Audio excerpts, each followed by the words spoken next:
Hey everyone, and welcome back to the channel. Today, we're diving deep into the pages of the Bible, but we're not focusing on the big names like Moses or David. Instead, we're going to uncover a story that's often overlooked, a story about a minor character whose actions had a massive, heart-wrenching impact. This is a tale of loyalty, desperation, and a choice that still echoes through history. I'm talking about a character you might have never even heard of, but whose story will stick with you long after this video ends. So, who is this mysterious figure? Her name is Rizpah. You'll find her story in the second book of Samuel. Rizpah was one of King Saul's concubines. After Saul's death, the kingdom was in turmoil.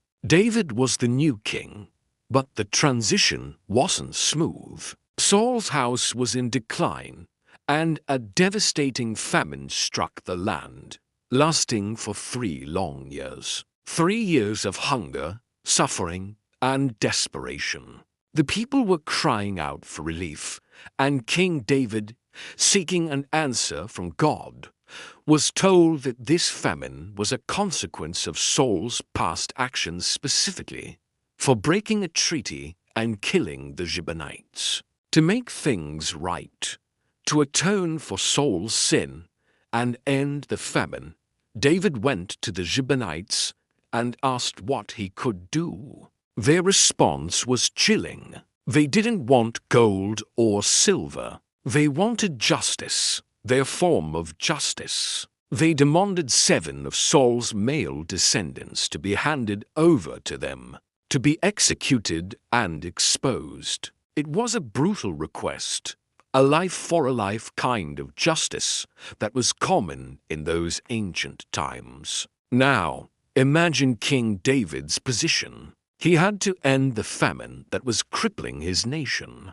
The Gibeonites were relentless. So, with a heavy heart, David agreed. He spared Jonathan's son, Mephibosheth, because of the oath he had made to his dear friend Jonathan. But he had to choose 7 others, and among those chosen were 2 of Rizpah's own sons, Armoni and Mephibosheth, not to be confused with Jonathan's son. They were her flesh and blood, her children. Along with them were 5 of Saul's grandsons. The 7 men were taken and executed. Their bodies were left exposed on a hill, a public display meant to appease the Gibeonites and, they hoped, God. In that culture, a proper burial was incredibly important. It was a sign of respect, the final act of love for the deceased.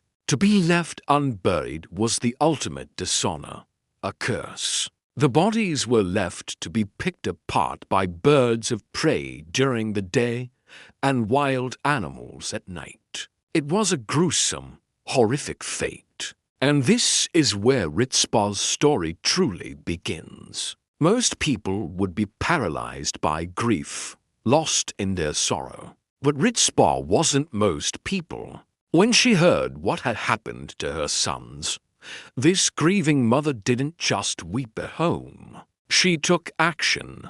The Bible tells us she took sackcloth, a material of mourning, and spread it for herself on a rock. She made a makeshift camp right there, beside the bodies of her sons and Saul's grandsons. And she began a silent, lonely vigil. From the beginning of the harvest until the rains finally came, Rizpah stayed. We're talking about months. She stayed there day and night. During the day, she drove away the vultures and other birds of prey. At night, under the stars, she kept the wild animals, the jackals and hyenas, at bay. Can you even imagine the strength that took? A lone woman, armed with nothing but her grief and a mother's fierce love, protecting the bodies of her children from the elements and from scavengers. This wasn't just a physical act.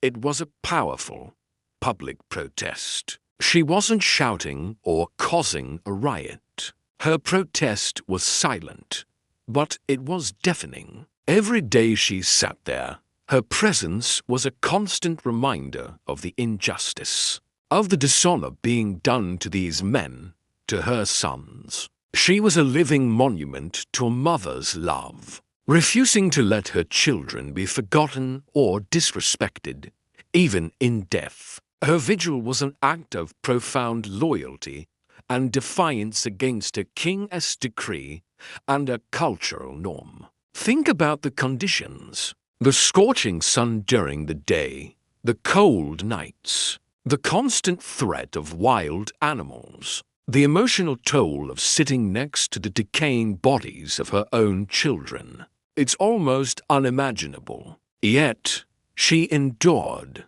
She was fueled by a love that was stronger than death, stronger than fear, and stronger than any royal edict. Her actions were a raw, powerful display of what it means to be a mother. She couldn't save their lives, but she was determined to protect their dignity. Word of Ritzpah's incredible vigil eventually spread. It was impossible to ignore. A lone woman, day after day, night after night, standing guard.